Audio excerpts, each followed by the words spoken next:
The alien god is but a small part of a greater plan, following a much higher power that is unknown to her, meaning she may not in fact be the mastermind behind Cosmos and the Lost Belt as a whole, rather a player in a game we have yet to see play out. We know that she is inhabiting the body of Olga Marie Atmosphere, and that she is an apostle of the alien world, and leader of the apostles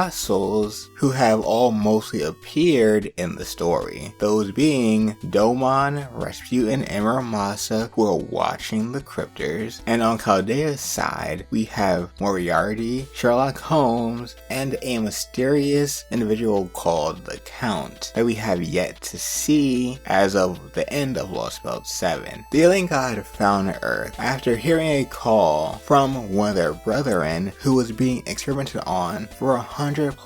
years in Area 51. The alien god made their first appearance emerging from the Tree of Emptiness and Olympus that was originally going to be used to summon Atlas, but because it was burnt from the inside due to the Britain Tree of Emptiness Safeheart affecting it from the inside due to Beryl Gut and Morgan Le Fay's doing, it lowered the alien god's authority as well as the power of her saintcraft. This prompted her to tell Rasputin to get her a better vessel, and he chose out of the Ord Cloud, who is the creature known as Ord, who we already thought was type Mercury. U-Olga Marie is different from most threats because she considered Chaldea into her plans unlike most, making it so that they are not an unknown factor, lowering their chances and possibility of victory. Even Sherlock Holmes said they had no chance and could not find a way out of the situation, although the cryptor Kerstari Woodime disagreed, having failed in his plan, did everything he could to stop the alien god, weakening them even more, so that Chaldea could escape and continue on fighting, not failing like he did. We know that the alien god has the ability to sense emotions, making them aware that their presence gives off confusion and fear when facing the Chaldeans for the first time, as opposed to something like dread or intimidation, revealing that their grand plan for reaching Earth is to make a world under one unified nation, with her being the leader. And she even considered Earth so easily conquerable that only take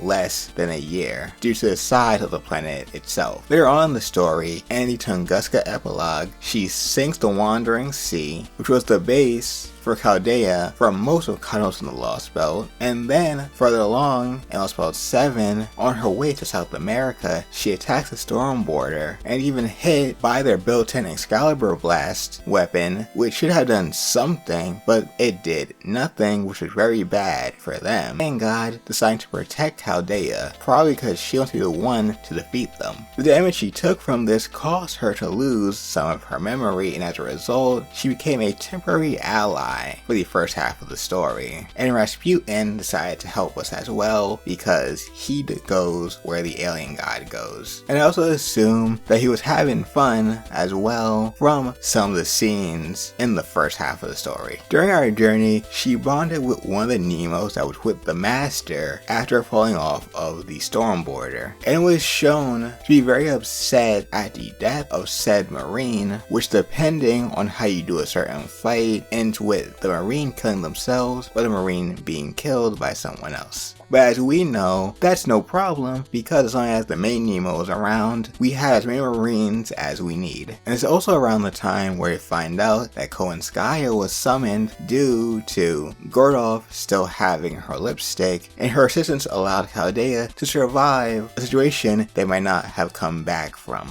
They were worried about the alien god regaining their memory because they would be losing a very powerful ally, which they need to fight something like Ort. But then one day she suddenly disappears and doesn't reappear until the battle with Ort, sacrificing herself to help us out in the fight, getting us 1 inch closer to achieving victory against the weakened Ort. I should note that she doesn't want to destroy the world like Ort does, and because of that, Ort is her enemy as well as the enemy of the alien one planet because they have other plans for Earth, and Ort which is getting in the way of said plans. Now if you want to learn more about Ort and Chronos of the Lost Belt, then check that video because I go a little bit more into what happened in the chapter.